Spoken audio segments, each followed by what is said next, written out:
Well, hello, everybody. Brian Calley here, CEO of the Small Business Association of Michigan. Welcome to our small business briefing. Hi, everyone. Good afternoon. Thanks for tuning in today. I'm Sarah Miller, Vice President of Marketing and Strategic Communications. Brian, you are very clearly joining us on location, and what a beautiful location it is. Why don't you let everybody know where you are? Okay, so on Mackinac Island, and this, even though it kind of looks like the Caribbean today, I think, this is Lake Huron. Although, and you see, I don't know, can you see the bridge in the background? So Mackinac Bridge right there, the other side of the Mackinac Bridge, of course, Lake Michigan. For the Mackinac Policy Conference. So this is the biggest gathering of business people from across the business, philanthropy, and government from across the state. So thought I would go to the shoreline maybe and see how steady my hand is to do the briefing. Not to make you jealous, but to help you to appreciate what really what it's this time of year, especially what it's like up here. And there have been a lot of things that have been covered here at the policy conference. But a few of the things I thought that we might, or well, first, the thing I thought I might cover is that over the last few several months, we talked a lot about the UAW unionization, the contracts, the impact on the automotive industry in here in Michigan and across the country, change of leadership at the top of the UAW, and then some success that they had in organizing Volkswagen in Tennessee, which was a big change.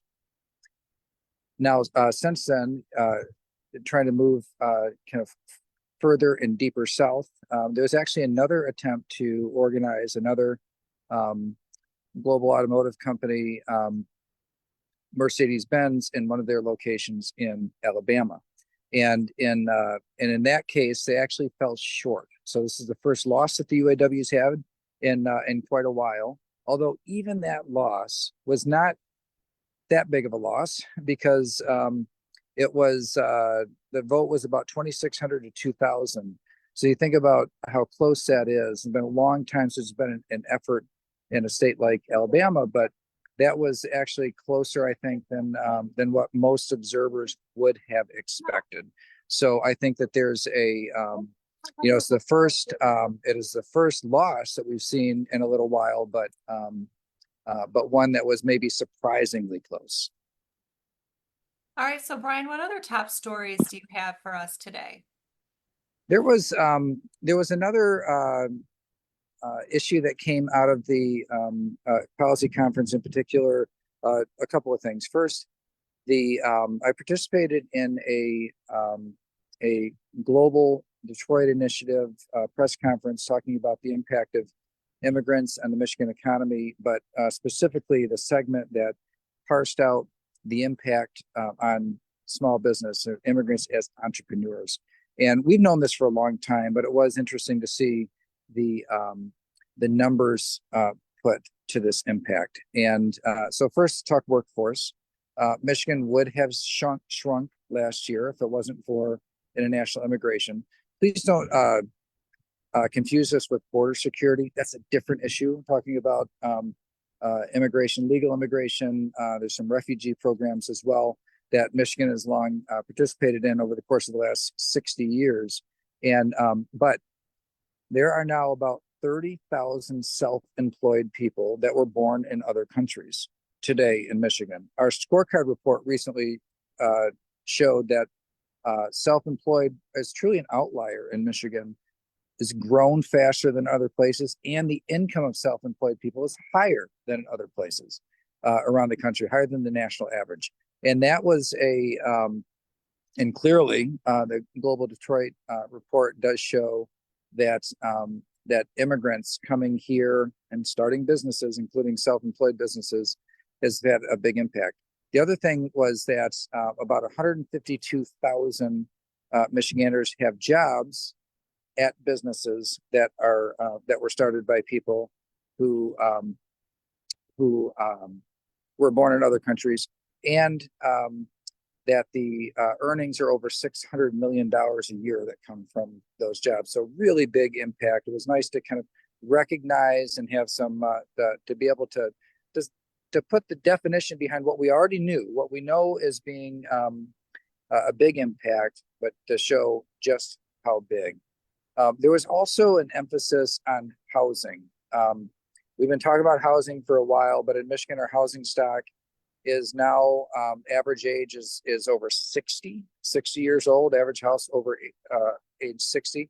And so there were some additional goals set by the Department of Housing and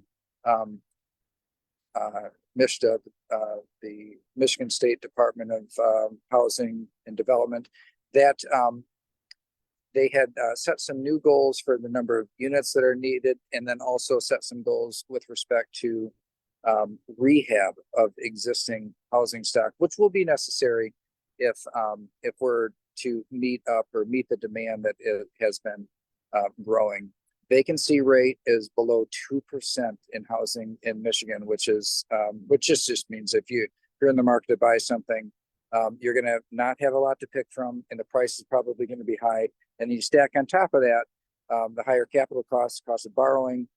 It exacerbates the issue. So there are a lot of federal resources over the last few years that have been allocated to states, for Michigan, to deal with this. And the Michigan director, which is, by the way, has been doing a terrific job in kind of getting this initiative off the ground, Director Hovey, has set some really aggressive goals that hit both of those. And it's not just what we call like affordable housing. There's a phrase called affordable housing. The state has made a lot of progress in that subsidized housing category, but in housing, just regular housing stock really needs a lot of work. And it was great to hear the state and the housing department director really zero in on what they call market rate housing as a big difference. The final thing, Sarah, I wanted to cover was a new report that I think is kind of a warning sign that a lot of people aren't paying attention to. So we've talked about inflation and the impact that it's had on interest rates. So interest rates have been higher for longer now than what was expected. And because everybody believes, including me, that we have hit the peak of as high as they're going to get, at least for the foreseeable future, they'll probably start by the end of the year, start coming down. There is about $381 billion in loans that will be coming due over the course of this next year. Or I'm sorry, there's $381 billion in additional expense that will be coming to businesses who have loans coming due this year. So a lot of people that have borrowings understand that that their borrowings are typically tied to balloon payments. So you have a loan for a period of time, 3 years, 5 years, 7 years. At the maturity, the interest rate is reset. We have now had interest rates high enough to where there many of these balloon notes have rates that will be reset this year. And when it's reset, of course, there'll be much higher borrowing costs that get locked in. So this is something that really, I think, is sort of a hidden risk in the economy. People think, oh, well, interest rates are as bad as they're going to get, and they're going to start going down. But many businesses are going to be and frankly, homeowners in a place where they're going to be forced because of the refinance schedule to lock in rates at much higher rates. Because if you had a fixed rate before, a 5-year fixed rate, even though rates have been going up, your rate stayed fixed. You hit that balloon payment, and then it's going to reset much higher. This is where some of the danger in cash flow will come in from these sustained higher interest rates. Something to pay attention to. If you've got fixed rate debt out there, when is your maturity? And maybe run some scenarios and see what type of difference a refinance at current rates are going to have on your cash flow. All right, good advice. I know you have a busy rest of your afternoon and evening. Is there anything else you want to share with our viewers before we let you get back to the conference? You know, I'm staying, even though the conference is at the Grand Hotel, that's now owned by a private equity firm.